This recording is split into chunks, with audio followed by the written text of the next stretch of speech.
Halo teman-teman, di video sebelumnya kita udah merubah card to do ini menjadi sebuah komponen terpisah. Nah, kita lihat lagi kode kita.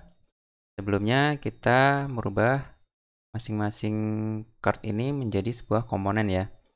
Komponennya kita namakan to do card.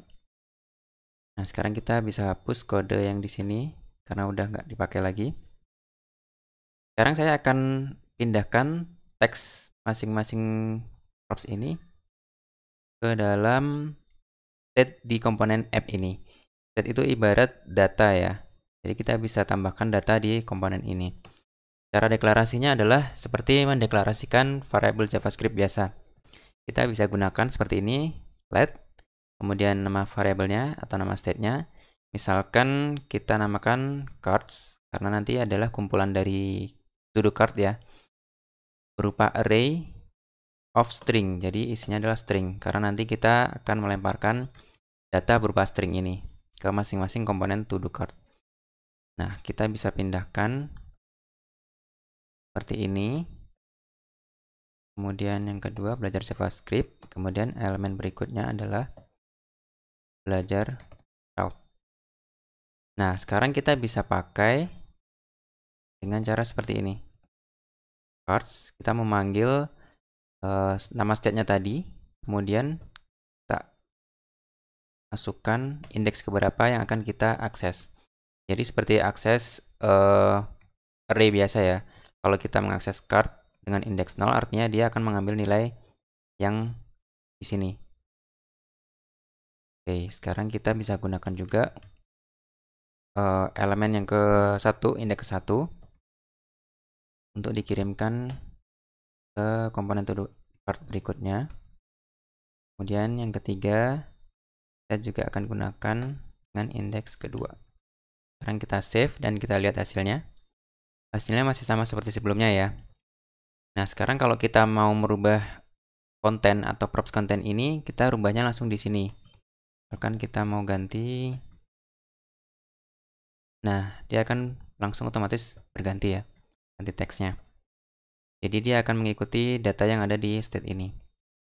Nah, sekarang gimana kalau misalkan saya pengen menambahkan data seperti ini?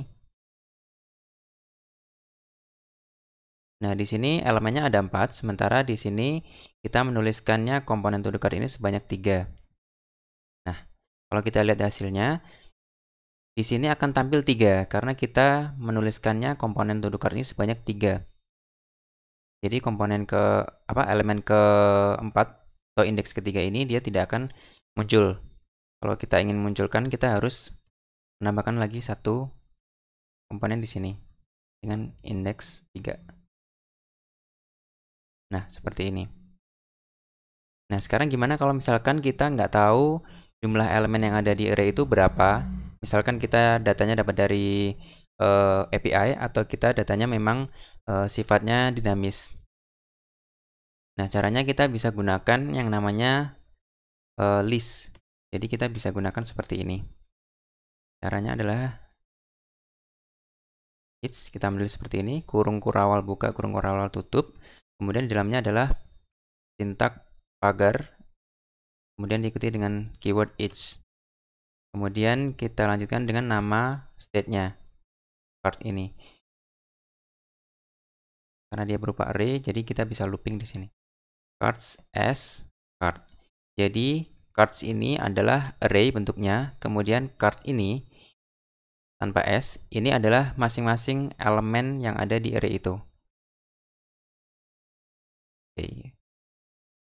Kemudian kita tutup dengan kurung kurawal buka dan kurung kurawal tutup, kemudian di dalamnya slash each.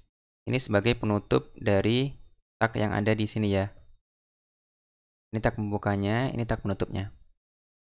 Nah, jika kita menggunakan list seperti ini, kita bisa gunakan satu aja, kita hanya perlu satu komponen yang ada di dalamnya.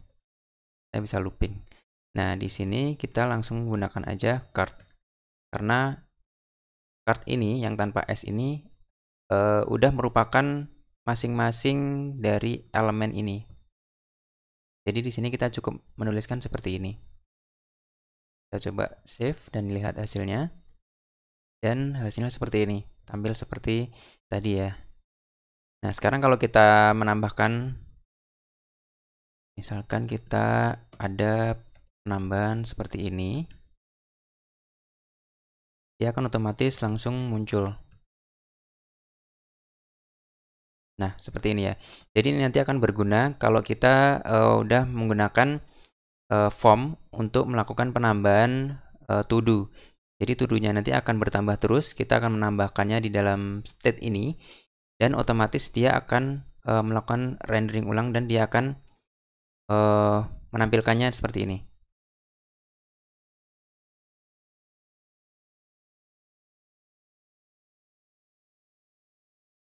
Oke, jadi seperti itu penggunaan dari list di Svelte.